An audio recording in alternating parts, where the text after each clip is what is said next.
Comment devenir une femme généreuse, pas parcimonieuse, généreuse. La parcimonie n'a pas toujours une connotation positive. Donc, les gens, en voulant beaucoup épargner, épargnent souvent à l'excès. Donc, notre objectif n'est pas d'épargner à l'excès, mais d'être des femmes, comment je vais dire ça, généreuses. Est-ce que toutes les femmes sont généreuses? Est-ce que les mamans voudraient devenir généreuses? Qui veut devenir généreuse? Il y en a qui ne veulent pas devenir généreuse, j'ai envie de voir. Vrai, j'ai envie de voir. Je vous regarde, mais j'ai gardé comme ça. J'ai envie de dire qu'elle veut devenir plus généreuse. Pas généreuse, mais plus généreuse. Que je veux vraiment donner à la dimension de ce que Dieu veut que je donne. Alléluia. On va prendre les témoignages à la fin. Je crois que ça ne dérange personne. Les témoignages des 2 séries de prières, vous pouvez tout simplement regarder pour vous. Ou alors on prend d'abord. Ok, on me demande de prendre les témoignages de la prière. Est-ce que quelqu'un a été béni? Est-ce que le Seigneur a parlé à quelqu'un? Les téléphones qui sont là, c'est la sonnerie.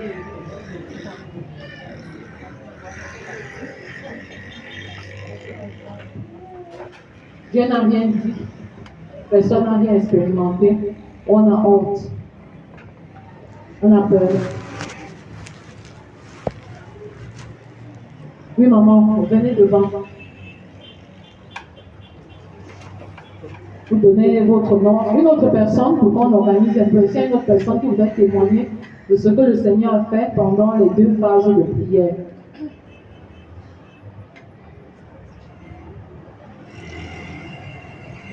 Est-ce que Dieu m'a dit quelque chose? Est-ce que le Seigneur m'a révélé quelque chose? Est-ce que j'ai ressenti quelque chose? Est-ce que j'ai été baptisée? Oui, maman, vous tournez. Votre nom, votre prénom, et ce que le Seigneur a fait, nous a révélé. Bonsoir les mamans, bonsoir famille Lord. Bonsoir. Moi c'est Choukou Kanalor Aimé. Je suis arrivée tout à l'heure en retard, mon témoignage de student. J'ai suivi la prière depuis le bas et j'ai été interpellée. Le Seigneur m'a dit arrache ta portion. J'ai commencé à dire je reçois. Tout ce que maman déclarait, je disais je reçois. En montant les marches, je recevais tout ce qu'elle déclarait. Et dès que je suis entrée, j'ai commencé à bailler. Tellement baillé que je me demandais que mais Seigneur, qu'est-ce qui m'arrive? Pourquoi je baille comme ça? Et directement dans le bâillement, il y avait aussi les salives. J'ai salivé beaucoup, j'ai une chose là-bas qui est tellement mouillée que je ne sais pas comment expliquer. J'ai béni le Seigneur parce que dans mes questions, il m'a répondu immédiatement, c'est une délivrance. Je bénis le Seigneur. Amen. Maman, ne crois pas, on va prier pour toi. On va pas témoigner d'or. On va prier pour toi. Nous allons demander quelque chose de spécifique. Maman Nadège, maman de l'ordre, je continue à adopter la même posture, mais si tu te mets à genoux, c'est encore mieux. C'est la posture que nous adoptons généralement pour prier.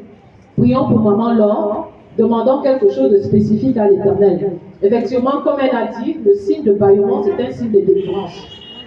C'est un signe de délivrance. Le Seigneur t'a libéré, maman Laure. Quel que soit le poids de ton fardeau, le Seigneur t'a libéré. Le Seigneur t'a totalement libéré. Libéré de tout poids, libéré de tout fardeau, libéré de toute difficulté. Je confesse que les inquiétudes ne sont plus ton partage au nom de Jésus. Je confesse qu'à partir d'aujourd'hui, tu entres dans une nouvelle dimension de ta vie au nom de Jésus. Je déclare que tes ennemis sont vaincus à jamais au nom puissant de Jésus. Maman Laure, ils ne tiendront plus devant toi au nom de Jésus. Je déclare que tu prospères à tous égards, qu'on prospère l'état de ton âme au nom puissant de Jésus. Les portes qui étaient fermées dans ta vie, je les déclare ouvertes aujourd'hui au nom puissant de Jésus. Je déclare que tu marches de gloire en gloire et d'élévation en élévation au nom puissant de Jésus. Tes ennemis seront dans la confusion et l'Éternel combattra en ta faveur. Le Seigneur combattra en ta faveur. Tu reçois une onction particulière maintenant. Tu reçois une grâce particulière maintenant. Tu reçois la puissance maintenant. Tu reçois une onction de prière maintenant. Je déclare que tu es une femme de feu. Tu es une femme de feu. Tu es une femme de prière. Reba Shakarababa. Tu es une couronne de gloire pour ton mari. Tu es une couronne de gloire pour tes enfants. Reba Shekerebaba. Rabababa. Rebo Yokoroba Shekerede. Sois distingué d'entre les femmes. Sois distingué d'entre les femmes. Et que l'œuvre de tes mains soit bénie au nom de Jésus. Comme ton témoignage, tu bénis d'autres femmes à travers ce témoignage. Tu bénis d'autres hommes à travers ce témoignage. Tu n'as pas eu honte de moi, déclare l'Éternel. Et moi aussi, je n'ai pas honte de toi maintenant. Et je t'élève au nom puissant de Jésus. Sois béni, maman Laure. Sois béni. Et que le nom de l'Éternel soit jamais élevé dans ta vie. Et que l'œuvre de ta main soit bénie au nom de Jésus. Amen. Amen. Est-ce qu'il y a un autre témoignage? Merci, maman Laure. Je ne te vois plus. Elle t'a genoux. Ok, c'est bon. D'accord. Il n'y a plus de témoignage en avance? D'accord. Ok, nous allons parler de comment devenir une femme généreuse. Et il est bon qu'on commence. C'est quoi une femme généreuse? Maman Angèle va dire c'est un mot. Avant qu'on ne passe à autre chose, une femme généreuse. Je dirais qu'une femme généreuse est une femme qui pourvoit aux besoins des autres. Qui pourvoit aux besoins des autres et qui connaît, en fait, qui négocie avec Dieu pour savoir quels besoins combler dans la vie de qui. Elle ne décide pas d'elle-même de ce qu'il faut faire. Et avant de répondre à un besoin, elle consulte l'Éternel et elle sait exactement ce qu'il faut pour combler le besoin de la personne que l'Éternel lui a mis à cœur. Merci beaucoup, Madame Tia. Une femme généreuse comble le besoin en accord avec ce que le Seigneur dit et pense. Ok, je voudrais dire à la suite de Maman Tia que pour moi, une femme généreuse, c'est une femme qui n'est pas avare, c'est une femme qui dépense moins ou bien qui dépense toujours en tenant compte des autres. Donc, c'est une femme qui s'investit plus pour les autres que pour elle-même. D'accord. La femme généreuse, c'est une femme qui donne sans compter. C'est ça la femme généreuse, qui donne sans compter. Définition simple. Elle donne et sans compter. Parce qu'il y a des moments où on dit pourquoi c'est toujours moi qui donne. Pourquoi c'est toujours moi qu'on sollicite. Les regards sont toujours posés sur moi. On n'a pas besoin de parler ainsi ou de s'exprimer ainsi si on est une femme généreuse. Parce qu'elle donne sans compter. Elle donne le matin, elle donne à midi, elle donne le soir, elle donne en janvier, elle donne en février, en mars, en avril, en mai, en juin, en juillet, en août, en septembre, en octobre, en novembre et elle donne aussi en décembre. Donc je nous encourage à être des femmes généreuses et à donner de manière systématique aux membres de nos familles. Fais des dons aux membres de ta famille, pas seulement en décembre, pas seulement pendant la période des fêtes, pas seulement pendant que tu fais un tour en Belgique ou en France, ou au Canada ou aux États-Unis, mais donne en permanence. C'est ça la femme généreuse, elle donne sans compter. Elle est même parfois surprise d'entendre que c'est toi qui m'avais offert telle chose. Vous voyez un peu, elle donne sans compter. J'ai vu des gens dire dans des familles, c'est toujours moi qu'on sollicite, mais c'est tout un mystère que de donner. Il y a des familles dans lesquelles Dieu a béni des personnes pour qu'elles soient une source de bénédiction pour d'autres personnes dans la même famille et au-delà. Donc, ça devrait être une grâce pour nous que de donner. Parce que Acte dit qu'il y a plus de joie et de bonheur à donner qu'à recevoir. C'est ce que Acte nous dit, Acte 25, je le vois bien. On a plus de bonheur à donner qu'à recevoir. Donc quand on donne, on ne devrait pas se plaindre. On ne devrait pas se plaindre par la suite. Pourquoi? Parce que le don est une source de bénédiction et Dieu nous éprouve. Il éprouve notre capacité de donner. Il éprouve notre sens de la générosité. Il éprouve aussi nos finances, quoi. Donc quand il donne, il voit comment nous sommes une source de bénédiction pour les autres. C'est pourquoi cette définition est fondamentale. Donner sans compter ce qui est offert. C'est en fait ça. Donc, la femme qui est généreuse est une femme qui est désintéressée. C'est-à-dire qu'elle donne sans rien attendre en retour. Parce qu'il y a des gens qui donnent à cause de la position sociale de la personne à qui on fait le don. C'est-à-dire, on donne en sachant que demain, tu vas quand même me donner. Je donne en sachant que demain, tu vas me remettre. Et c'est l'une des raisons fondamentales pour lesquelles je ne fais pas de réunions et d'associations. Parce que dans les réunions et les associations, on est généralement dans le genre, comme tu es venu au deuil de mon père, moi aussi je viendrai au deuil de ton père. Quand tu as cotisé telle somme pour le deuil de mon père, je vais également cotiser telle autre somme pour le deuil de ton père. Et quand ces principes ne sont pas respectés, c'est vraiment on doit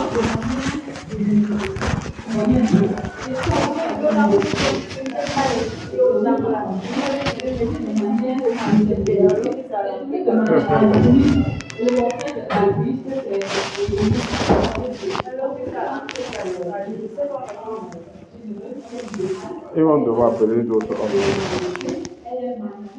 Bien fait. Je suis plus porté à donner à celui qui n'a pas que de donner à celui qui a.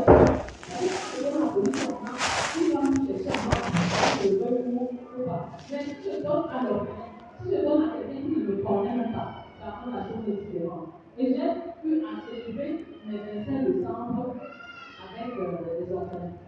C'était une dynamique, un exemple de ma générosité. C'est-à-dire, je me suis rendu compte que le 25 décembre, même celui qui est parfois n'a pas de quoi manger. Les gens mangent beaucoup de poulet, les gens mangent beaucoup de viande, les gens mangent beaucoup de poissons. Et le lendemain, vous savez comment on fait les poulets sont bordés de beaucoup de bonnes choses. Mais en même temps, on dit qu'il y a des enfants qui vont faire accès à un seul morceau de poulet ou à un seul morceau de viande. Donc, c'était l'élan de la générosité, je préparais et je faisais manger à l'orphelinat tous les 25 décembre. Toujours dans le sens de la générosité en tant que famille, depuis que nous sommes mariés, nous avons envoyé un certain nombre d'enfants à l'école, primaire, secondaire et universitaire. Vous voyez un peu ça? Pas nos enfants, mais les enfants de l'autre. C'est ça aussi être généreux. C'est pas être généreux. Vous voyez un peu. Et je voudrais entamer une autre discussion de la générosité qui est une grandeur d'âme. La générosité est une grandeur d'âme. La générosité est un état d'âme qui nous pousse à chercher le bonheur de l'autre. Vous voyez un peu? En nous bien.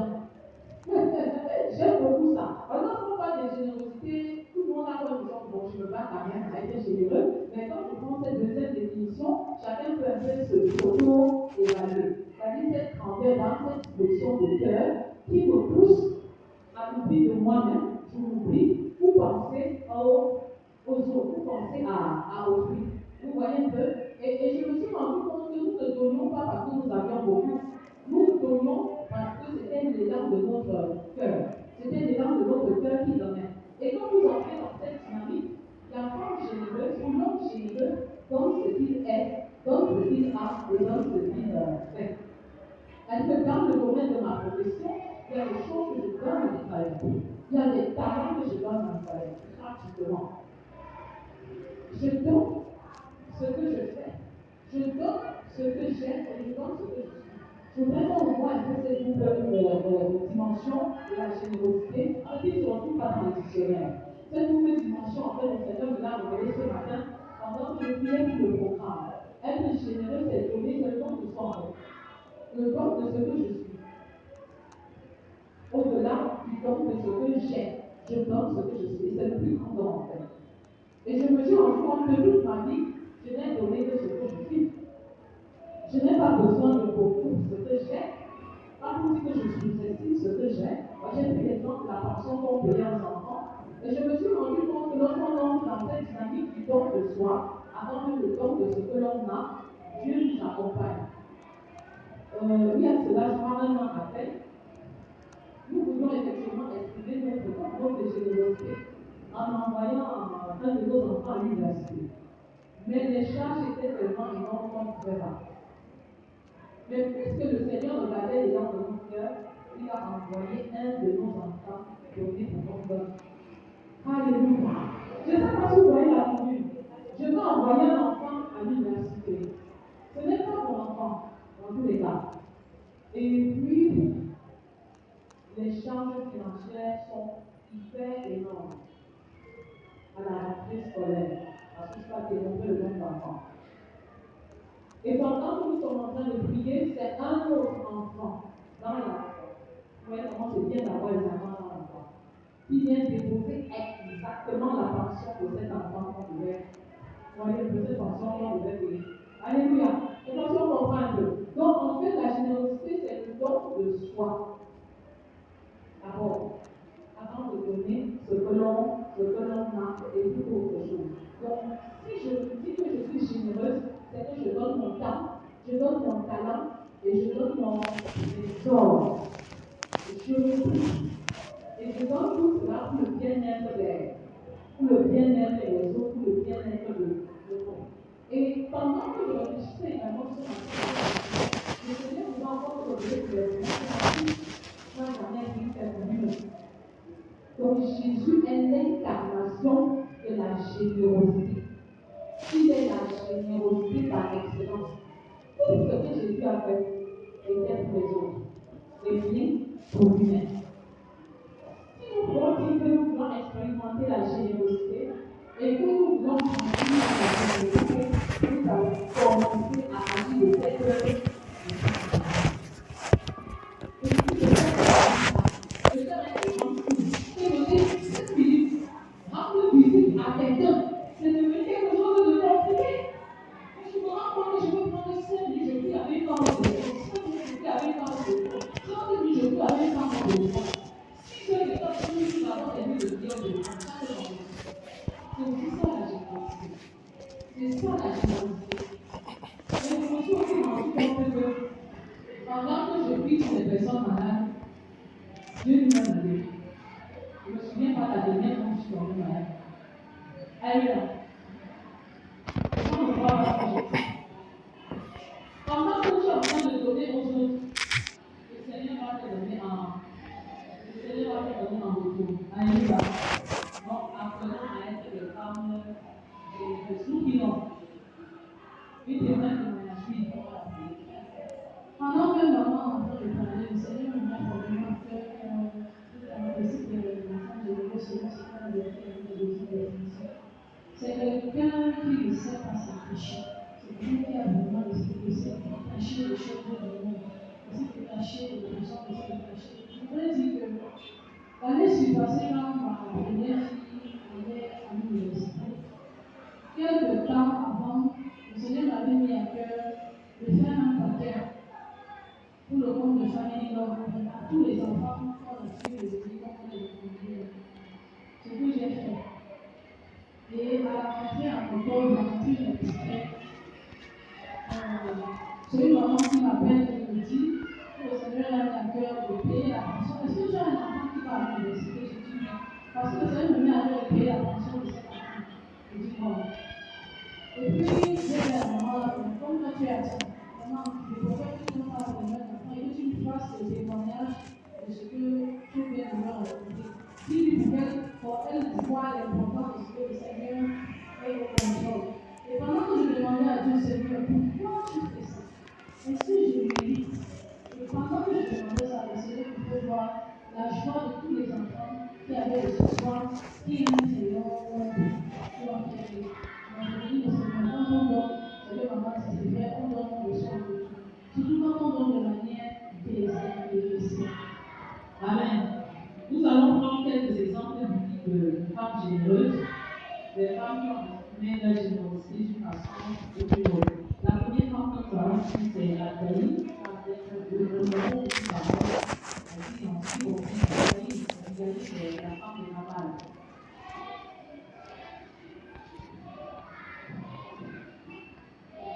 De Daniel, je pense qu'elle a reçu les autres David a envoyé et elle a pu prendre ce qu'elle a appris.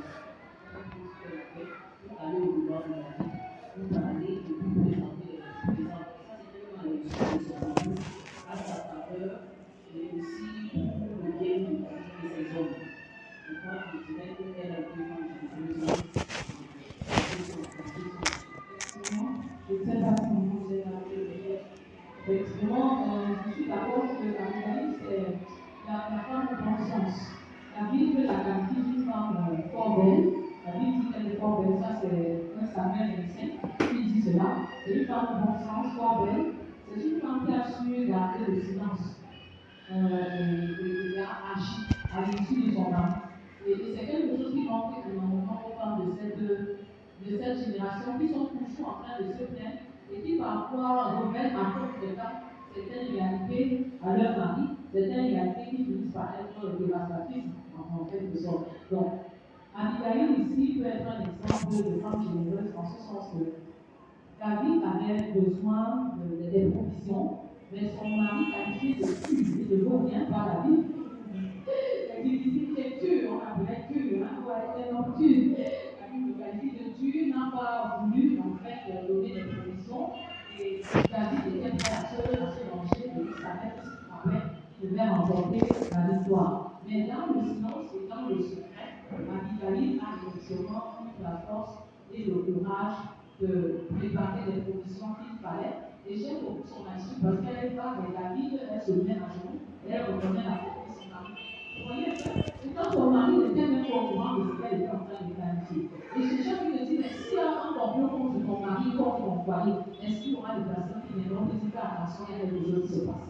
C'est exactement ce qu'elle a expérimenté. Les gens sont accourus vers elle pour dire, mais voici ce qui se passe. Mon mari n'est pas en train de bien traiter la troupe de David et il est sur le point de se venger. Et c'est alors que rapidement, elle corrige l'erreur et quand elle arrive devant David, à genoux, elle confesse que la faute est mienne. La responsabilité est la mienne. S'il te plaît, ne tiens pas compte de ce que mon mari, cet homme overdu, est en train de faire. Prends juste les conditions. Et le cœur de David a été apaisé. Alléluia. Mais combien de femmes peuvent se comporter de la sorte? Je connais des femmes qui sont seulement là pour écouter. Même quand elles sont dans le secteur. Oui, ne t'étais point facile. Donc elle stimule plutôt le conflit. Mais alors qu'elle dans le silence, elle a fait taire le conflit, elle a fait taire la lutte, elle a fait taire vraiment cet affront-là. Vous voyez un peu, c'est vrai qu'à la fin de l'histoire, on dit que Dieu frappe. Elle n'a pas le mort. Vous voyez, mais la femme, elle a fait tout ce qu'elle pouvait pour pouvoir sauver la situation. Et je pense que c'est quelque chose de bien. Et je vais te dire que si ton mari est en difficulté, si ton foyer est en difficulté, est-ce qu'il y aura des personnes qui vont s'échapper pour venir se confier à toi parce qu'on sait que toi tu vas agir différemment? Parce qu'au ciel, il y aura une homme, une femme.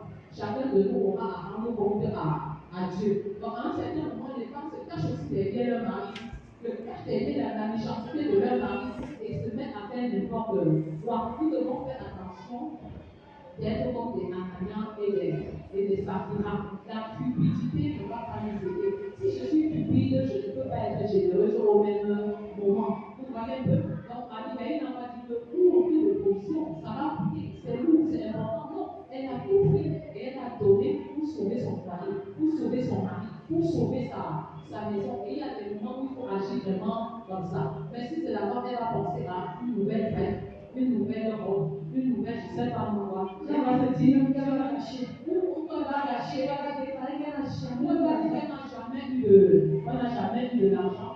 Et voilà, on va tomber de problème de difficulté en Père, fais de nous des femmes généreuses. Nous soupirons d'être des femmes généreuses selon ta dimension. Enseigne-nous à donner sans compter. Enseigne-nous à donner sans faire la publicité de ce que nous donnons. Enseigne-nous à donner avec la main droite et que la main gauche ne soit même pas au courant. Je déclare que je suis une femme généreuse. Je déclare que je grandis dans le sens de la générosité. Je confesse que je me donne moi-même, mon talent, mon temps, mon trésor pour la cause de l'Éternel. Je donne et je donne encore. Je donne tous les 12 mois de l'année. Je donne tous les 365 jours de l'année. Je donne parce que tu me donnes. Je donne, Seigneur, parce que tu me donnes. Je donne parce que tu me bénis. Et plus je donne, plus tu me bénis. Plus je donne, plus tu me bénis. Le Seigneur remet des femmes qui ont des garde-robes, qui ne les servent plus à rien. Donnez aux mamans du village. Donnez aux mamans qui sont dans le besoin. Le Seigneur remet que même dans ton compte bancaire, il y a des fonds qui ne t'appartiennent pas. Donnez l'argent de Dieu à Dieu.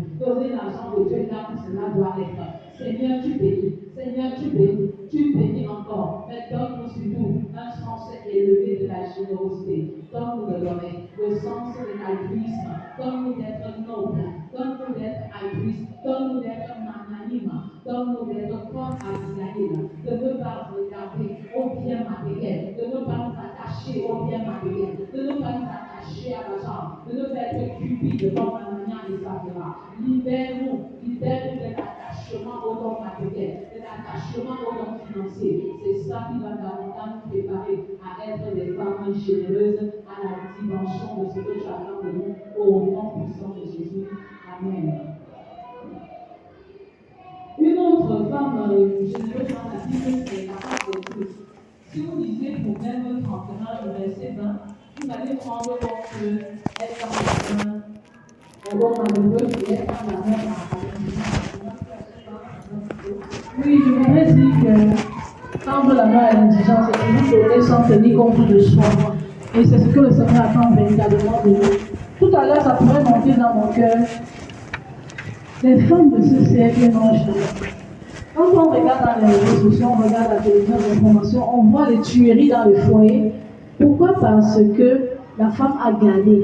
On a entendu parler des femmes, les matelas ont brûlé, la chambre a pris feu. La femme pleure le deuil, non pas de la maison qui a pris feu, mais du matelas qui a brûlé parce que son argent était caché dans le matelas, le mari ne connaissait pas. Il y a beaucoup de nous qui mangeons bien dans nos maisons, mais qui ne regardons même pas le voisin. Je pouvais encore dire hier à quelqu'un, tu n'arrives pas à saluer ton voisin parce qu'il n'est pas du même rang social que toi. Dis-moi comment est-ce que tu iras évangéliser à ce voisin. Tu as justement de la peine à évangéliser dans ton quartier parce qu'il y a des voisins que tu ne salues pas. Parce que c'est des personnes qui ne sont pas du même rang social que toi. Dieu n'aime pas ça. Ça, c'est ce que je vous dis. Merci beaucoup. Je retiens effectivement que la femme généreuse, c'est la femme qui donne. Et il est question vraiment de tendre la main aux malheureux et à l'indigent. Il ne faut pas voir le malheureux ici seulement sur un plan matériel et physique. Le malheureux pour moi, c'est une personne qui ne connaît pas Jésus. Alléluia. Toute personne qui ne connaît pas Jésus est malheureuse, est indigente. Et les femmes de cette génération ne savent même pas donner Jésus. Tu n'arrives pas à donner ta nouvelle crêpe à quelqu'un, ta nouvelle perruque à quelqu'un, ta nouvelle chaussure à quelqu'un. Offre au moins Jésus. Alléluia. Offre Jésus. Nous allons prier. Seigneur, enseigne-nous à évangéliser. Enseigne-nous à parler de toi. Comme un mode de vie, comme un mode de vie. Cet aîné dans la foi disait, Seigneur, donne-moi une âme, prends mon âme. Donne-moi une âme, oui, prends mon âme. Je sais que je ne peux pas encore déclarer cela. Mais Père, je déclare que je suis un instrument du salut des âmes. Au nom puissant de Jésus, donne-moi au moins une âme chaque semaine. Et qu'à l'issue de 52 semaines, à l'issue d'une année, que je vienne encore à toi pour te dire, Seigneur, voilà les 52 âmes que j'ai gagnées à toi. Alléluia. Est-ce que tu peux prier pour que le Seigneur t'utilise dans ta maison, dans ta famille, dans ton quartier, dans ton lieu de service, pour gagner un maximum d'âmes, pour gagner un maximum d'âmes, pour gagner un maximum d'âmes. Oh, pourquoi est-ce que je vis si ce n'est pour être un instrument de salut? Pourquoi est-ce que je vis si ce n'est pour être un catalyseur de réveil? Seigneur, interviens de manière miraculeuse.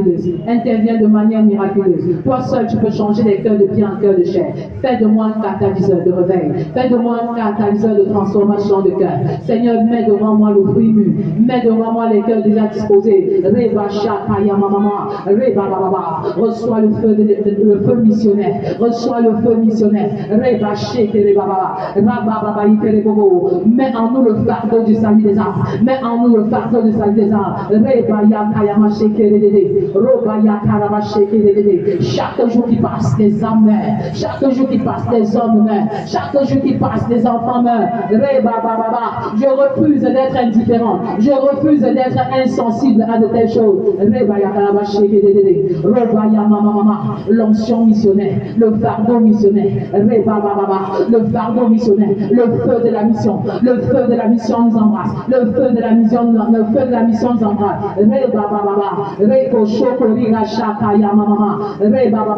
Pendant que nous parlons de ce feu, si tu n'as pas encore donné ta vie à Jésus, c'est le moment de dire, Seigneur, je renonce à mes voies, je renonce à mon ancienne vie et je me donne totalement à toi. Je me livre à toi, Seigneur. Sois mon sauveur, sois mon Seigneur.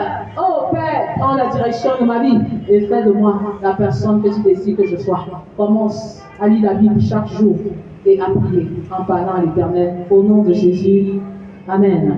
La troisième femme, c'est Rebecca. Rebecca, dans Genèse 24, le verset 46, celle qui a dit bois et je donnerai également à boire à des chameaux. Je ne sais pas si vous avez un mot à dire concernant Rebecca aussi, en tant que femme généreuse. Madame Tia, peut-être tu as quelque chose à dire. Je dirais que Rebecca est vraiment généreuse. Non seulement comment elle a donné de l'eau aux serviteurs, elle a aussi pris la peine de donner à chacun des chameaux jusqu'à ce qu'ils aient bu chacun à sa satiété. Au-delà de cela, elle a dit qu'il y a de la paille chez son père. Et elle a aussi offert la maison de son père sans qu'il n'ait même demandé. Elle a associé générosité, hospitalité, tous ces éléments-là. Et la Bible dit que certains, à force d'accueillir les invités chez eux, ont fini par héberger les anges de l'Éternel chez eux. Que cela soit notre partage au nom de Jésus. Et je vois en Rebecca une femme qui a utilisé le sens de l'abnégation, le sens du sacrifice, c'est-à-dire travailler sans attendre quelque chose en retour. C'est quelque chose qui nous manque énormément. Même lorsqu'on a rendu service à quelqu'un, on attend toujours que quelque chose se passe. Au moins, si la personne ne nous dit pas merci, on est un peu comme déçu. Mais toi, tu as dit merci à Jésus pour tout ce qu'il t'a fait. Non. Je suis sûr que c'est non. Si on commence à dire merci à Jésus, maintenant là, les cahiers de 100 pages, 300 pages, 500 pages seront remplis seconde après seconde. Donc, il est important que nous travaillions ce sens-là, le sens du don, le sens de l'abnégation, le sens du service sacrificiel. Je préfère dire ça comme ça. En fait, vivre, c'est servir. Vivre, c'est servir. Si nous n'apprenons pas à servir, notre vie n'a pas de valeur. Notre vie n'a de sens et d'essence en fonction du nombre de services que nous pouvons rendre aux hommes et aux femmes. Nous devons vivre pour servir. C'est vrai qu'à ce niveau, il y a deux éléments qu'il faut prendre en considération. Déjà, le service qu'on peut donner gratuitement et le service qu'on peut vendre. Vous voyez un peu, parce que les enfants de Dieu ont vécu aussi dans une sorte d'exploitation. Tu finis de rendre un service qui mérite même de la rémunération. On te dit que Dieu te bénisse. Que Dieu te... Dieu m'a déjà béni. Que tu le dises ou pas, il va te continuer à me bénir. Et les chrétiens sont parfois champions dans ce domaine. Et ça fait donc qu'on peut beaucoup travailler, mais ne pas évoluer dans le domaine où nous sommes en train d'exceller. Nous devons valoriser les talents, nous devons fructifier les talents et nous devons reconnaître également cette force je sais pas moi, en des personnes qui nous rendent des services. Donc je pense qu'en termes de services, il faut faire la différence entre ces deux types de services-là. Oui, donc servir l'autre ne veut pas dire qu'on doit se sentir exploité. Vous voyez un peu, Dieu nous a donné des talents aussi pour qu'on les valorise. Ça, il faut prendre en considération cette dimension-là. Et maintenant, nous tous, nous sommes appelés à servir, quelle que soit notre position sociale. Parce qu'à un certain moment, on a comme l'impression que c'est le plancton qui va servir. C'est celui qui lave le sol qui doit servir. Mais toi qui es en hauteur, c'est-à-dire toi qui es proviseur, toi qui es ministre, toi qui es médecin, tu ne devrais pas servir. C'est une erreur. Nous sommes tous nés pour servir. Quelle que soit la hauteur de notre position, nous devons servir. Et je crois que c'est parce que nous n'avons pas bien compris cette dimension qu'à certains moments, les gens vont dire tu me manques de respect. Comment est-ce que tu peux me demander de faire ceci? Comment tu peux me parler comme ça? Vous avez, ceux qui me connaissent, vous avez vécu avec moi 5 ans, 10 ans, vous n'avez jamais entendu vous m'avez manqué de respect. Parce que je sais ce que je veux. Et le bonheur se trouve dans le service.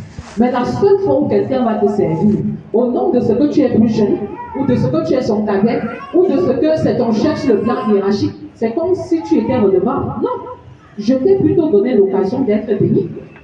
Je t'ai donné l'occasion d'être élevé. Oui, je voudrais qu'on comprenne ce sens du service-là. Je voudrais qu'on comprenne. Vous ne pouvez pas dire que vous êtes femme d'impact, vous avez marché avec moi. Vous dites qu'on vous a manqué de respect. Sur la base de quoi? Sur la base de quoi? Moi, j'ai passé toute ma vie à servir les gens. Et dans la plupart des temps, les gens qui sont plus jeunes que moi, je dis toute ma vie. J'ai servi les gens à laver mes salles de classe où moi-même j'enseigne. C'est toute ma vie là-bas. Le petit service que tu rends à quelqu'un, tu dis qu'on m'a manqué de respect. Parce qu'étant leur aîné, ils ne m'ont pas fait ci, ils ne m'ont pas fait ça. Tu ne m'as pas commis, tu n'es pas compétent si tu agis de la sorte. Alléluia. Donc nous devons tous servir. On s'oublie de voir des médecins qui arrivent au lieu de service, qui mettent les dents et qui nettoient, et surtout les toilettes. Et je me rappelle une année, c'est Madame Sia qui avait lavé les toilettes des enseignants au lycée. Je crois qu'elle avait communiqué un message très fort. Parce qu'elle a reçu une distinction du proviseur. Et ça a communiqué un message différent à tous les gens qui sont tout autour. Vous croyez que qui est qualifié pour nettoyer les toilettes? Qui a déjà nettoyé les toilettes de son lieu de service? Qui a déjà nettoyé les toilettes de son église? Vous voyez un peu? L'église où vous allez mourir parce que c'est l'église. Qui a déjà nettoyé les toilettes de son lieu de service? C'est rare. C'est rare. Vous voyez un peu, c'est de plus en plus rare. Parce qu'on a l'impression que le service, peut-être de nettoyage, est réservé aux personnes qui ne sont pas allées à l'école, aux personnes qui ont un peu échoué leur vie. Vous voyez, c'est totalement faux. Nous devons redéfinir le sens du service. Lorsque nous arrivons ici, c'est toujours propre quand nous arrivons. Quand nous rentrons, on ne veut pas s'interroger sur qui a lavé le sol. Mais ce que Dieu veut, c'est ça. Et ce qui est curieux, c'est que tu ne veux pas nettoyer le sol. Tu ne veux pas nettoyer les toilettes, mais tu veux bâtir les disciples. Les disciples de qui? Dieu ne va jamais te donner celle-ci. On te dit nettoie les bancs. On peut commencer par casser les bancs. Mais tu ne peux pas casser une vie. Nous n'avons pas de vie à casser. Nous n'avons pas de vie à détruire. Quand tu vas apprendre à bien nettoyer les bancs, à bien nettoyer le sol, à bien nettoyer les toilettes, Dieu va aussi te donner des personnes à bâtir. Alléluia. Il ne faut pas sauter les étapes. Oui, témoignage. Je voudrais dire que il y a de cela quelques mois aujourd'hui, il y a mon grand patron, il ne vit pas au pays, aux États-Unis. Il fait un tour comme ça à Bafoussam sans prévenir de son arrivée. Et il veut se mettre à l'aise aux toilettes. Il a mis chez nous, les toilettes sont saines. Il a tellement été choqué. Et il appelait même les femmes au téléphone. Nous sommes 2 femmes à l'entreprise. Mais vous faites ça comment? Donc vous allez dans les toilettes comme ça. Oh, dans nos têtes, on avait une dame de ménage qui faisait le ménage et quand on venait tout début déjà nettoyer. Et sur cette période, la dame de ménage n'a pas fait le ménage et ça ne nous a pas inquiétés. Et quand il est venu, il a sorti de sa poche l'argent pour acheter l'eau de Javel, le Pax. On a voulu demander qu'il arrête, on va nettoyer, il a refusé. Il a nettoyé les toilettes là ce jour seul. Et il a déposé le reste de Pax, de Javel. Et depuis ce jour, c'est le réflexe de tout le monde chez nous au bureau. Avant d'entrer, on fait le tour d'abord. On fait le tour, on doit voir si c'est propre, c'est pas propre, on nettoie avant de sortir. On veille à ce que l'eau ne soit plus, les robinets ne restent plus ouverts. Parce qu'on laisse les robinets ouverts, le week-end l'eau vient, si on a coupé l'eau, le week-end l'eau vient, et il y a inondation. Donc vraiment, ça nous a vraiment touchés. Et on a ce réflexe-là depuis l'année dernière. C'est que quand il y a un petit saleton, on dit on fait attention, on ne va pas nous insulter 2 fois. On ne va pas nous gronder 2 fois. Il n'y a que les idiots qui ne changent pas. Nous, on a changé. Ça nous a vraiment... Amen. C'est intéressant. Une femme d'impact, quand elle arrive quelque part, elle laisse les lieux tels qu'elle les a trouvés, ou mieux qu'avant. Vous ne pouvez même pas laisser tel quel parce que le bas de vos chaussures là n'est pas propre. Même si vous avez marché sur la neige avant d'arriver là où vous êtes. Donc, vous le voulez ou pas, vous avez contribué à ça. Donc, vous devez laisser la voie telle que c'était, ou beaucoup mieux que celui qui a les oreilles pour entendre. Amen.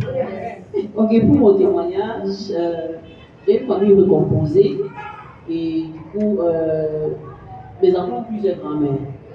Et alors, il y a la grand-mère maternelle de mes enfants issus de mon époux et d'autres épouses, c'est-à-dire la mère de l'épouse.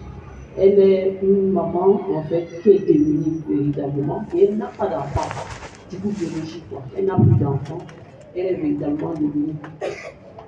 Il s'est produit un incident au village, un insecte a piqué son œil et je crois à l'époque j'étais presque à terme de la grossesse de mon aîné.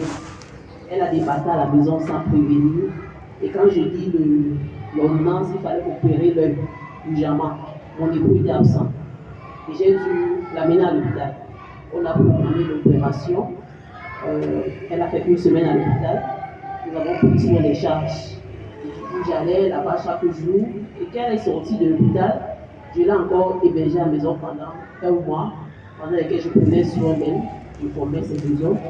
Quand elle se sentait mieux, nous sommes allés au marché, on a fait les achats, ça a allé au robe et je suis encore allée à la maison dans mes garde-robes, si j'ai plus de poids et petit de corps. j'ai aussi pris des habits qui étaient encore de bonne qualité et je lui ai donné. Les produits de bonne qualité, je lui ai donné avec les habits. Elle était très reconnaissante. Nous l'avons présenté Christ et je crois qu'elle n'a pas encore très bien compris, mais la semence était là dans son cœur. Une fois au village, les gens ne me connaissent pas très bien dans le village de mon époux, mais j'ai les retours des témoignages, juste de par la façon dont j'ai pris soin d'elle. Et le retour qu'elle a donné au village, et des personnes m'élèvent, des personnes m'apprécient sans me connaître, mais ils savent qu'il y a quelque chose qui me fait être différente. Ce n'est pas seulement peut-être, ce n'est pas en fait ce qu'ils espéraient au départ. Parce qu'au départ, ils étaient sceptiques, ils ne connaissaient pas qui c'était. Et quand ils ont vu comment est-ce que j'ai pris soin de la grand-mère maternelle de mes enfants, ils ont cru, je crois qu'ils témoignent vraiment de ce que je fais à l'Éternel, même s'ils ne sont pas encore enfants de Dieu. Wow. J'aime cet exemple, elles sont acclamées le Seigneur pour cette jeune femme d'Elba qui fait des merveilles, c'est waouh, c'est extraordinaire. Moi, ce que je retiens vraiment de ton témoin, c'est un élan de générosité qui ouvre le cœur, qui ouvre la voie pour la mission, pour l'évangélisation. Vous savez, on évangélise de trois façons. On peut présenter l'amour de Dieu à quelqu'un. Ça, c'est un programme qui marche beaucoup à l'étranger, où les gens sont toujours affectivement vides ou bien vidés. Les gens disent qu'ils cherchent l'amour. Que je cherche l'amour de ma vie. Je veux me sentir aimé. Non, non. C'est comme ça. Donc, généralement, c'est un programme qui marche beaucoup. De l'autre côté, présenter l'amour de Jésus aux gens. Il y a une deuxième méthode qui consiste à faire de bonnes œuvres. Éphésiens 2, verset 10. On réalise des bonnes œuvres qui attirent les cœurs des gens. C'est un peu ce que tu as pratiqué là. Qui attirent les cœurs des gens, qui attirent vraiment les grâces. La deuxième forme d'évangélisation. Et pendant que les gens viennent vers nous, on profite pour parler de Jésus. Et il y a la troisième forme qui est l'évangélisation par les miracles.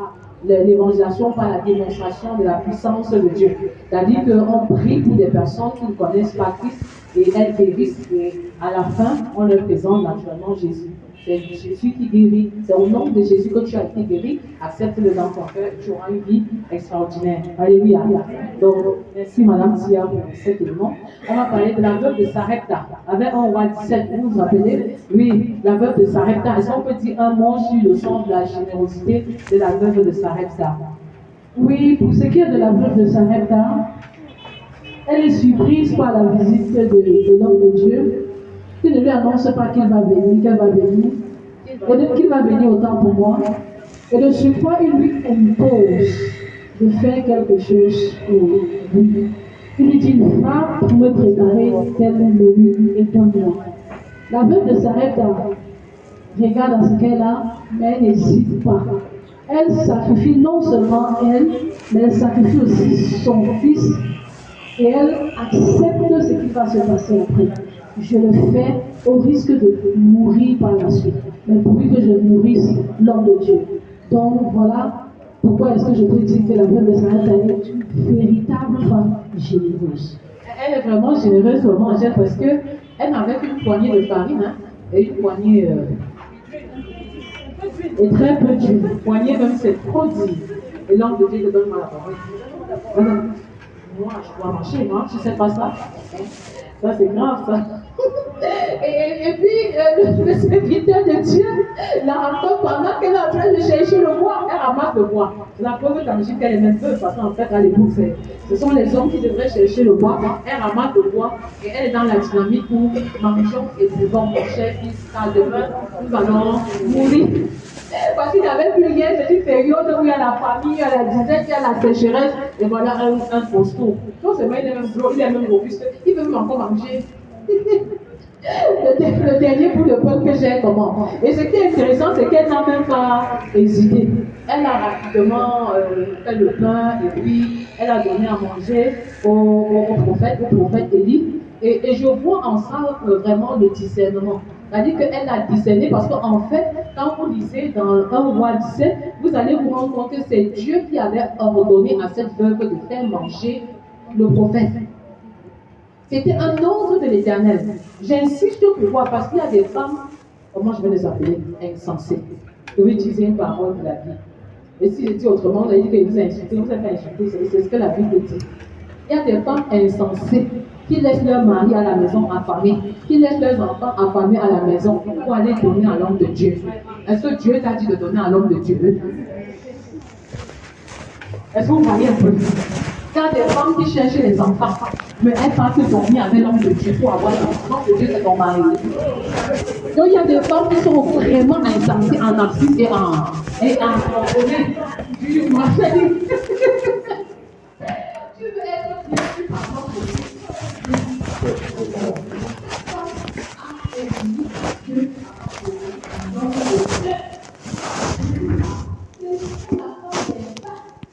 Elle écoute d'abord ce que Dieu dit avant d'écouter ce que l'homme de Dieu dit. Parce que Dieu est au-dessus de l'homme de Dieu. L'homme de Dieu étant au service de Dieu. Donc nous ne devons pas confondre les choses. Les femmes de cette génération servent l'homme de Dieu au lieu de servir Dieu. Il est animé d'un discernement parfait. C'est Dieu qui ordonne à la veuve de faire manger son serviteur. Et quand Dieu te demande de donner, tu es toujours béni en retour. Et je travaillais avec une femme qui disait mon mari, c'est mon mari, c'est. Est-ce que c'est même le cas de je me vois bien. Et si je me vois bien en termes de vol, ça veut dire qu'il n'a pas semé au bon endroit. Il n'a pas semé au bon endroit. Tu as semé dans la terre qui était remplie des cailloux. Tu as semé dans la terre qui était remplie des épis. Tu as même semé tout le long du chemin. Et tu as laissé la bonne terre. Alléluia. Que notre partage soit de semer dans la bonne. Alléluia. Sème dans la bonne terre. Je n'ai même pas envie de vous demander les semences. Vous me donnez même un temps. Vous voyez pourquoi? Parce qu'il faut bien réfléchir avant de semer. Il faut, avant de. Et quand tu sèmes, prenez l'habitude de tout prendre votre argent et de prier sur l'argent avant d'envoyer en mission. Ce n'est pas seulement en semant. Avant d'envoyer votre argent en. Tous les projets se rejettent toujours aussi beaucoup en. Je ne dis pas qu'il faut jouer au mercantilisme avec Dieu. C'est-à-dire au commerce, non. Je donne, il me donne. Même s'il ne me donne pas la vie que j'ai être seul. Mais le dernier que moi je veux faire, c'est que. Comme je l'ai dit.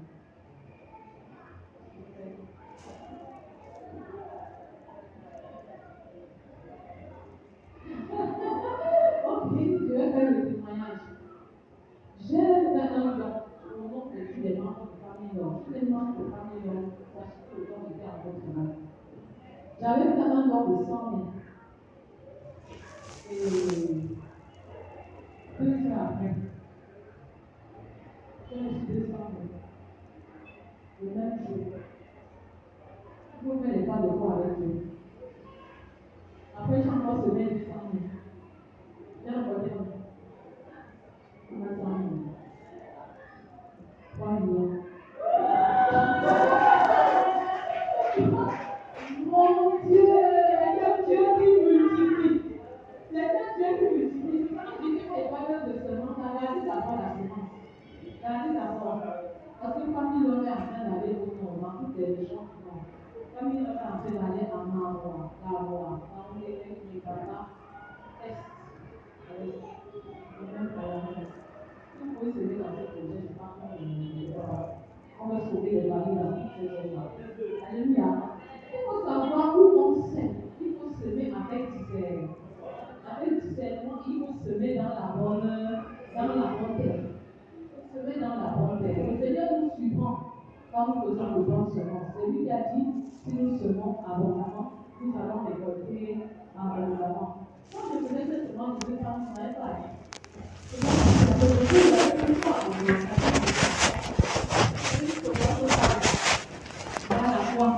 Et quand le Seigneur va m'envoyer l'argent là, je ne sais pas si c'est bien 300 000. Qu'est-ce qu'on dit? Il fallait vraiment bien compter les euros. Et j'ai commencé à prié différemment. À prier différemment. Oui, tu as déjà appris à compter les zéros, fois par fois. Appris à compter différemment. Et je déclare qu'une maman qui est dans les besoins financiers, un papa qui est dans les besoins financiers, reçoit la prospérité financière maintenant au nom de Jésus. Ton enfant a reçu une bourse et tu t'interroges sur comment est-ce qu'il va aller à l'étranger. Je déclare que les écluses des cieux s'ouvrent sur ton compte bancaire. Le Seigneur bénit l'œuvre des mains. De tes mains, il bénit l'œuvre de tes mains. Tu vendais 1000 francs par jour. Cela se multiplie par on passe tes commandes au nom puissant de Jésus. Je déclare que tu vas témoigner au nom de Jésus. J'ai semé en ta faveur. Les gens ont semé en ta faveur. Tu vas récolter au-delà de l'attente, au-delà des attentes et au-delà des entendements humains. Au nom puissant de Jésus, le Seigneur te prospère. Le Seigneur te prospère. Le Seigneur visite l'œuvre de tes mains. Le Seigneur visite le travail de ton mari. Tes enfants vont être bénis. Les portes de l'emploi vont s'ouvrir. Ils vont t'acheter des voitures. Ils vont te faire déplacer à l'étranger. Cette parole s'accomplit au nom puissant de Jésus. Tu n'es pas la moindre des femmes. Tu es aimé de Dieu et tu es distingué dans cette génération au nom de Jésus. Amen. Ah, la générosité. Parlons de la veuve de Sarepta, c'est ça? Elle inspire véritablement. Parce qu'en retour, vous allez vous rendre compte qu'elle n'a manqué de... Elle n'a manqué de rien. C'est-à-dire qu'elle avait toujours de l'huile et elle avait toujours de la farine. Et Emmanuel nous a élevés nombreux. C'est-à-dire on était 10, mais elle a peut-être hébergé, même ça. Ce qui fait que faire manger 20 enfants, ce n'était pas la chose la plus aisée. Et elle avait l'habitude de dire que si tu as le feu et puis tu ne peux pas manquer de quoi manger. Et elle avait eu toujours de l'huile dans son pot et toujours de la farine. Je déclare que la provision matérielle est notre partage au nom de Jésus. Ton frigo était vide, ton congélateur était vide. Je le déclare rempli maintenant. Au nom puissant de Jésus, et le poisson, et la viande, et au-delà de ce que tu peux imaginer, le Seigneur te donne toute la provision nécessaire au nom puissant de Jésus. Les gens disent qu'au Cameroun, on ne mange plus, on se nourrit seulement. Je déclare que tu vas bien manger. Tu vas manger à ta cité. Tu vas manger de manière équilibrée. Après sortir résistant au nom de Jésus. Merci. Je déclare que la bénédiction de la veuve de Sarepta, la bénédiction de la veuve de Sarepta, la provision de la veuve de Sarepta, la provision de la veuve de Sarepta est ton partage au nom de Jésus. Est le partage des enfants de tes enfants au nom de Jésus. Je déclare que tu vas témoigner dans les jours à venir la qualité des repas, la qualité de tes repas sur ta table. Et je déclare que ta table est la table des rois, la table des rois, la table des rois, la table des rois. Ta table est complète, ta table est complète. Il ne manquera plus de fruits, il ne manquera plus d'entrée, il ne manquera plus de sortie. Au nom puissant de Jésus, Amen. Ainsi la veuve de Sarepta pour ta dépendance au Saint-Esprit. Parlons de Dorcas. Je ne sais pas si vous pouvez lire Acte 9, verset 36, ça va vraiment vous aider. Dorcas, c'est Capita. Dorcas, en moi, Capita, c'est la couturière charitable. C'est une femme célèbre. Et c'est une femme en bonne œuvre. Dorcas, voilà Dorcas. Capita, c'est toujours Dorcas. Puis, mon fils. Il y avait un chopé, parmi les fils, une femme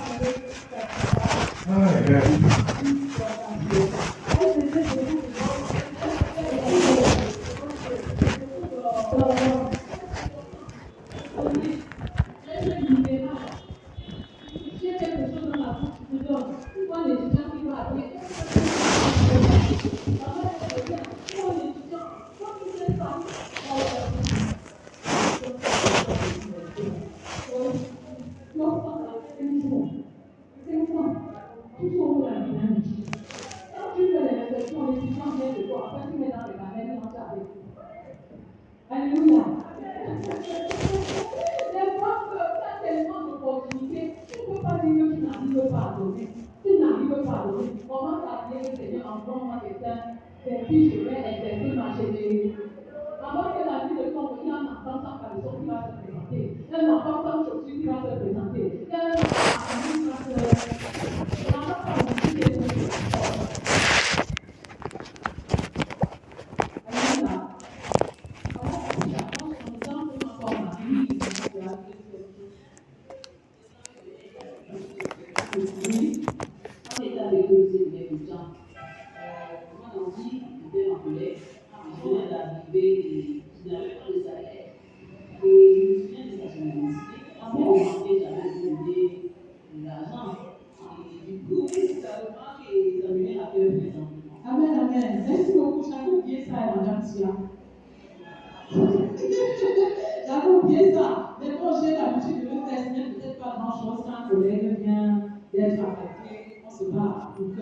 le collègue vivent quand même d'une certaine façon. Parce que généralement, les nouveaux collègues n'ont pas de salaire et parfois ils peuvent se compromettre sans le vouloir. Donc, il est très important. Donc, on s'est prié de cette manière. Seigneur, envoie-moi quelqu'un avec qui je vais exercer ma générosité. Ça peut être 5 ans, ça peut être un bel âge, ça peut être un bel état. Question, parce que c'est le sauveur. Le gars peut être dormi à Paris. Tu dois manger des tablets. Quand on a 5 ans dans la poche, tu achètes seulement le sucre. Tu dois manger le tablets surtout. C'est bien quelque chose. Mais il faut aussi que nous transitions dans le don. Pourquoi d'envoyer les enfants dans les grandes écoles? C'est en fait ça notre objectif, envoyer les enfants dans les grandes écoles. Donc, tout enfant qui a un bac avec une mention bien, vienne, on va financer ses études supérieures dans une université d'État. Donc, tout enfant qui est dans le besoin d'aller à l'école, qui est limité dans un lycée de la place, il vient, il nous le fasse savoir et on va l'envoyer à l'école. C'est ça l'élan de générosité de faire le bac. Mais vous pouvez aussi vous joindre à nous dans l'expression de cette générosité. Nous avons des bourses que nous employons aux élèves chaque année, aux étudiants chaque année. Et j'ai des bourses que personnellement j'emploie à des élèves qui se distinguent dans ma discipline chaque année. Donc vous pouvez nous rejoindre à cette bourse-là pour davantage encourager les enfants et exprimer votre élan de générosité. Nous allons prier pour mais avant nous allons prendre une contribution, une question, on ne sait pas, une contribution avant de clore en termes de prière.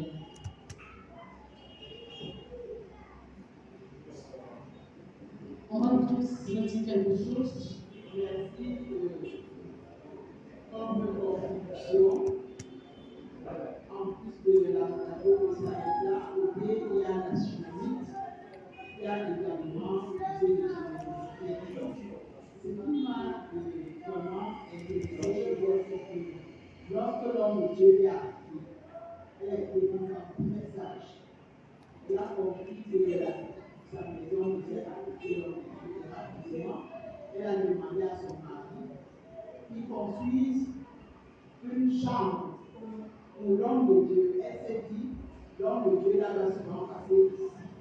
Et il faut bien que ce soit, qu'il se sente à l'aise.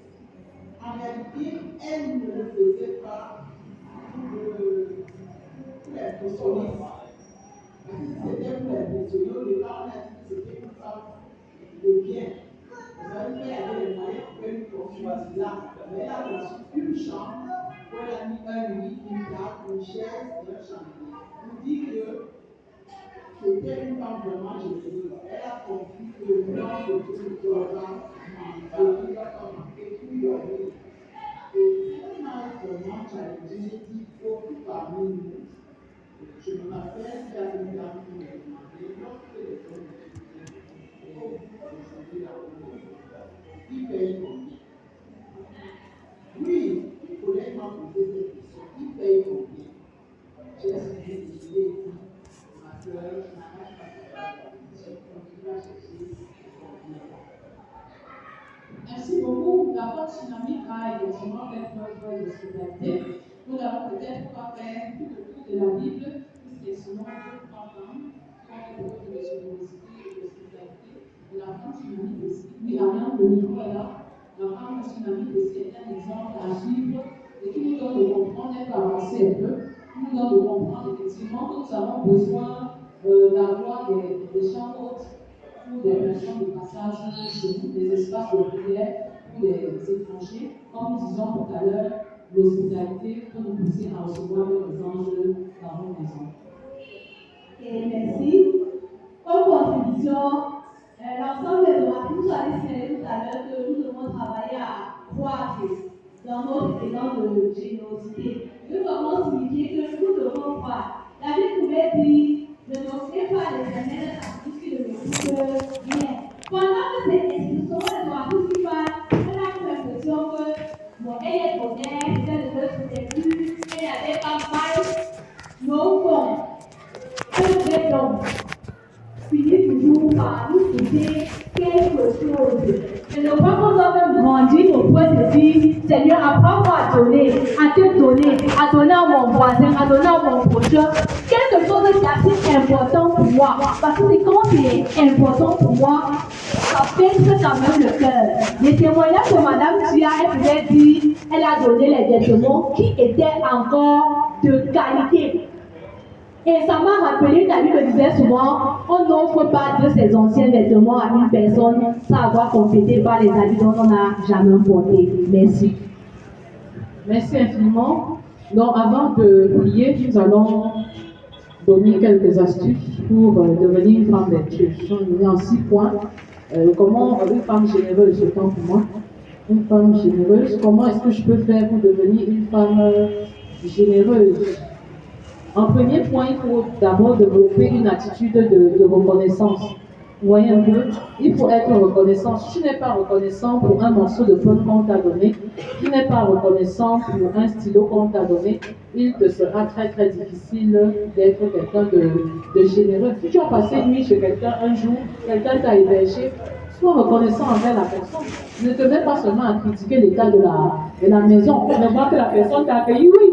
Et parfois tu sors de là, tu te dis que oh, la maison était comme ceci, la chambre était comme ça, les toilettes n'étaient pas comme ça. Mais tu ne vois pas l'élan de générosité de la personne qui t'aura accueilli. Donc appelez les personnes qui vous ont fait du bien.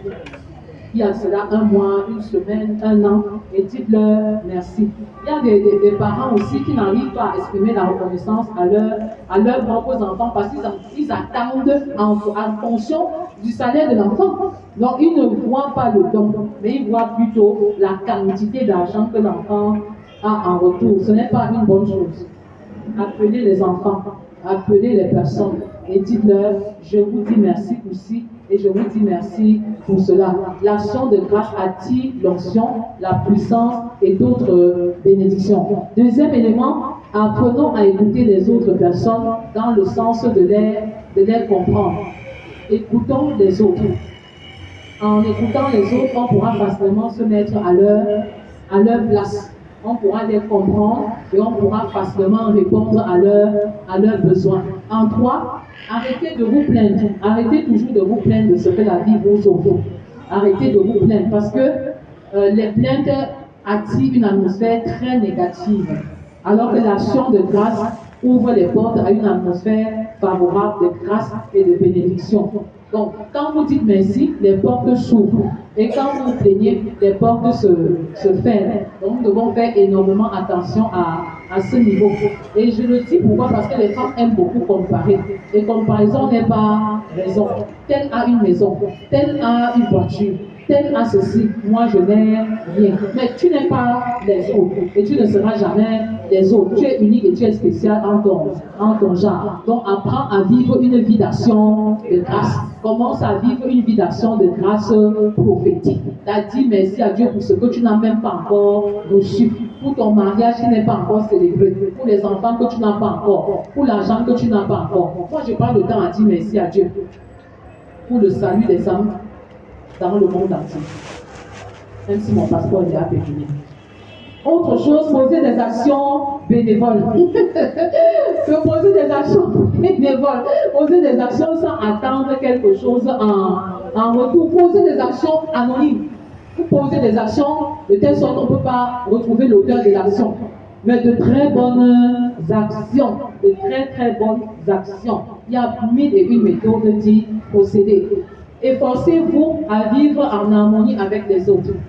Quand une femme commence à se plaindre des autres, c'est qu'elle-même est en difficulté. Quand une femme d'impact vient me voir et commence à se plaindre de ci, de ça, je comprends que même sa vie de foi ne donne plus. Elle a baissé. Quand tu es élevé sur le plan spirituel, quand tu vas voir le problème de l'autre, il sera transformé en un sujet de prière et tu verras comment être la solution à ce problème-là. Tu ne viendras pas colporter un genre de choses, dire un certain nombre de choses concernant la personne. Et enfin, ne soyez pas esclaves de vos possessions. Nous sommes venus dans cette terre, sur cette terre, nous sommes venus sur cette terre et nous allons rentrer dans le sein de la terre. Nous n'allons pas partir avec nos belles maisons, avec nos belles voitures, avec nos jolies perruques, avec nos jolis vêtements. On ne va pas les amener avec nous. Ce n'est pas mauvais d'être bien habillé, d'avoir le matériel. J'ai dit à une de mes filles que tu ne m'as même pas encore porté dans la voiture. J'attends que tu viennes me border dans la voiture. avant telle période de temps. C'est important, mais on ne doit pas être esclave des biens matériels. Le matériel doit être un objet, un instrument, un canal pour vivre et chercher la cause de Christ. Est-ce qu'on peut prier? Là que tu parles à Dieu, tu parles à Dieu, tu parles à Dieu. Comment devenir une femme généreuse? Comment grandir dans la générosité? Comment ne pas faire un don qui ne me fera pas quelque chose comme David l'a dit? Je veux grandir dans le don. Je veux donner sans compter. C'est le désir de mon cœur. C'est une semence en fait que je veux faire dans la vie de mes enfants, biologiques et spirituels. Parle à l'Éternel. Parle à l'Éternel. Ne donne pas pour être vu. Donne parce que tu es convaincu par Dieu qu'il faut donner. Comme la veuve de Sarepta. Elle a obéi à l'Éternel en donnant aux serviteurs de l'Éternel. Elle a donné avec discernement. La veuve n'a pas donné de son superflu. Elle n'a pas donné de son superflu. Quand elle déposait les 2 pièces, elle donnait tout ce qu'elle avait. Avec discernement, bien sûr. Avec discernement. Et pendant que tu donnes, le Seigneur te bénit en retour. Le Seigneur te bénit en retour. Je voudrais que tu pries avec moi en disant, Seigneur, je ne veux pas semer pour semer. Je ne veux pas semer au hasard. Je ne veux pas semer par imitation. Je ne veux pas semer par j'ai vu des gens semer. Je veux semer par obéissance à toi qui me demande de semer abondamment. C'est un principe qui marche. Quand je sème abondamment, je récolte abondamment. Seigneur, enseigne-moi comment donner. Enseigne-moi où donner. Enseigne-moi comment donner. Enseigne-moi quand donner. Enseigne-moi combien donner. Enseigne-moi où investir. En ce moment où on célèbre la journée internationale de la femme, dans le thème de comment investir dans la femme, enseigne-moi comment investir. Investir dans le ciel. Investir là où la rouille et la terre ne peuvent toucher. Oui, je n'ai pas besoin d'investir. Là où tu ne veux pas que j'investisse, enseigne-moi à investir. Enseigne-moi à investir dans mon quartier, dans ma maison, dans ma famille, dans mon lieu de service, dans mon ministère, dans la vie des autres personnes. Parce qu'il y a plus de bonheur à donner qu'à recevoir. Acte 20-35. Parce qu'il y a plus de bonheur à donner qu'à recevoir. Montre-moi où je vais donner. Montre-moi comment je vais donner. Merci Seigneur de me visiter pendant que je donne. Je voudrais que tu déposes quelque chose au pied de l'Éternel. Ou de l'intention. Le Seigneur bénit même tes idées. Dis que Seigneur, voici ce que je veux donner. En signe de mon expression de ma générosité. Là où tu veux que je donne. Comme tu veux que je donne. Quand tu veux que je donne. Avec la méthode que tu veux que je donne. Je veux donner comme tu veux. Je veux donner quand tu veux. Je regarde à toi et je compte uniquement sur toi. Dis à l'Éternel, voici mon temps que je te donne. Voici mon talent que je te donne. Je veux le mettre au service des autres personnes. Voici mon trésor que je te donne. Je veux mettre au service de tel. Bénis cette semence. Multiplie cette semence. Que cette semence aille en mission. Que cette semence se multiplie. Que cette semence soit fécondée par ton esprit. Et que pendant que je donne, que je sois béni en retour au nom de Jésus. Amen. Les enfants ont préparé quelque chose. Pendant que les enfants arrivent, j'ai une annonce principale, c'est la période de 40 jours. Nous devons nous préparer vraiment pour la période de 40 jours de jeûne et de prière, n'est-ce pas? Parce qu'on a oublié déjà. Préparons-nous pour cette période, les dates nous seront communiquées. Nous préparons 40 jours dans la prière et nous prions pendant 40 jours. Et même le jeudi, tous les 5 heures, c'est déjà la préparation. Nous sommes en prière pour la consécration de nos maisons, nous sommes en prière pour la consécration de nos familles. Donc nous ne manquons pas d'être là, d'être concrets, d'être connectés, et nous aurons tous les détails dès que possible. Nous attendons les enfants qui ont achevé. Ils viennent nous dire ce qu'ils ont fait.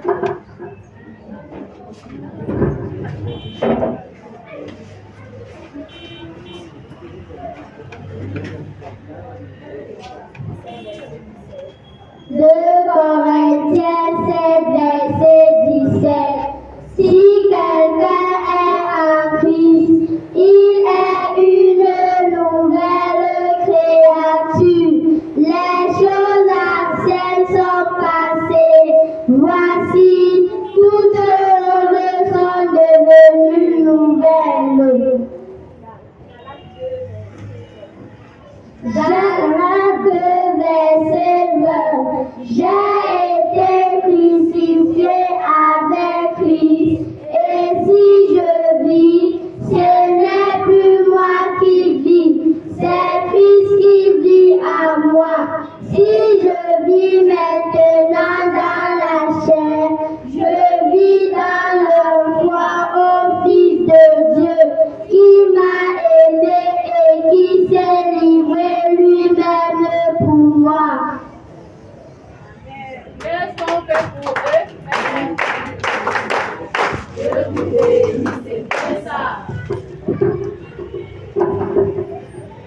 C'est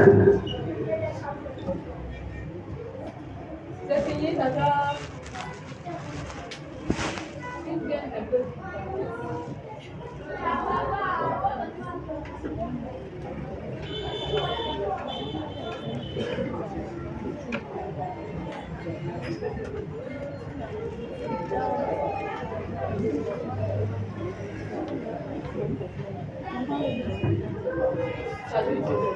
Oui, chef. Oui, chef. Je me prénomme Prestige. Aujourd'hui, le titre de notre leçon, c'était Christ au centre de ma vie. Je vis pour Christ et pas Christ. Je vis pour plaire à Christ. Ici, on parle des enfants amis de Dieu. Les enfants amis de Dieu sont des enfants que Dieu aime. Nous devons reconnaître que nous sommes des pécheurs. Et que nous devons reconnaître que des enfants qui sont heureux en Christ, ce sont des enfants-là qui vivent pour Christ et pas Christ. Merci. Les enfants heureux sont ceux qui vivent en Christ, par Christ et pour Christ. Nous avons retenu la leçon. Vous cherchez des livres inspirants pour découvrir et réaliser votre destinée et pour bâtir une famille d'impact? Les 15 livres du Dr Naomi Témézieux sont une source d'enseignement et de réflexion incontournable. Commandez-les dès maintenant et enrichissez votre vie familiale et construisez une famille d'impact. Contactez-nous au 693 03 78 24 651 10 15 43.